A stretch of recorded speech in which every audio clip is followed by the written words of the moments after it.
শুক্রবার সন্ধ্যায় আমরা সবাই মিলে শীতলক্ষ্যা নদীতে নৌকায় ঘুরতে চলে এলাম। আমরা সবাই মিলে এই মুহূর্তটা অনেক উপভোগ করেছি। চলুন আপনাদের সাথে শেয়ার করি। আসসালামু আলাইকুম। নতুন আরেকটা ভিডিও নিয়ে আজকে চলে আসলাম। এটা ছিল শীতলক্ষ্যা নদীতে আমরা নৌকা ভ্রমণ করেছি সেই ভিডিও। তো চলুন দেখা যাক।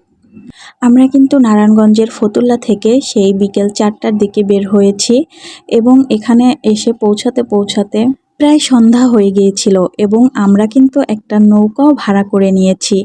আসলে শুক্রবার দিনে নৌকা তেমন একটা পাওয়া যায় না, কারণ এই দিনে সবাই একটু ঘোরার জন্য আসে, তো ঘাটে নৌকা তেমন একটা পাওয়া যায় না, কষ্ট হয়ে যায়।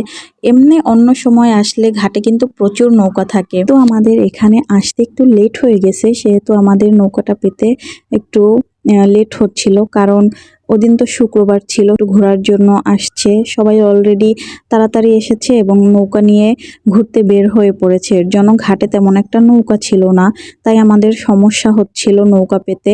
আর আমরা চাচ্ছিলাম খোলা নৌকায় করে ঘুরতে। এখানে কয়েক মিনিট অপেক্ষা করার পরে আমাদের কাঙ্ক্ষিত নৌকাটি কিন্তু আমরা পেয়ে গিয়েছি এবং সেখানে উঠেও পড়েছি। আর এই নৌকাটি কিন্তু আমরা 1 ঘন্টার জন্য ভাড়া করে নিয়েছি 300 টাকা দিয়ে। আমরা এখানে লেট করে আসলেও আমাদের সময়টা কিন্তু একদম পারফেক্ট ছিল, কারণ পড়ন্ত বিকেল, তারপরে সন্ধ্যা হয়ে গিয়েছিল। তো সময়টা এত দারুণ ছিল যে নদীতে হালকা হালকা বাতাস ছিল, তারপরে ঢেউ ছিল হালকা। তো সময়টা একদম পারফেক্ট ছিল। আর চারদিকের পরিবেশটা আপনারাই দেখুন, এত সুন্দর একটা পরিবেশ, মানে পরিবেশটা দেখে তো আমার একদম প্রাণ জুড়িয়ে গেছে। এখানে আমরা কিছু চিপস, বাদাম, ঠান্ডা জাতীয় পানি এগুলো কিনে নিয়ে এসেছিলাম আর এখানে বসে বসে সেগুলো সবাই মিলে খাচ্ছিলাম।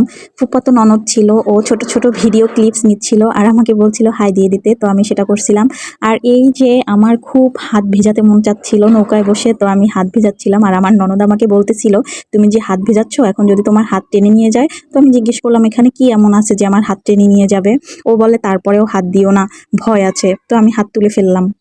ওই যে দূরে আলো দেখা যাচ্ছে, ওখানে সুন্দর একটা পার্ক আছে এবং একটা শিপ সুন্দর করে ডেকোরেশন করে রাখা হয়েছে, যার ভেতরে বিভিন্ন রকমের অ্যারেঞ্জমেন্ট করা হয়ে থাকে। তারপর রেস্টুরেন্টেরও ব্যবস্থা আছে, গানের আসর হয়ে থাকে। ওখানে একবার গিয়েছিলাম, সেটা আরও 4-5 বছর আগে। আমরা কিন্তু খুবই সুন্দর একটা সময় পার করেছি, অনেক ভালো লেগেছিল।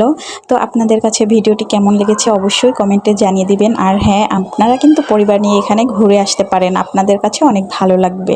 তো আজকের মতো আল্লাহ হাফেজ।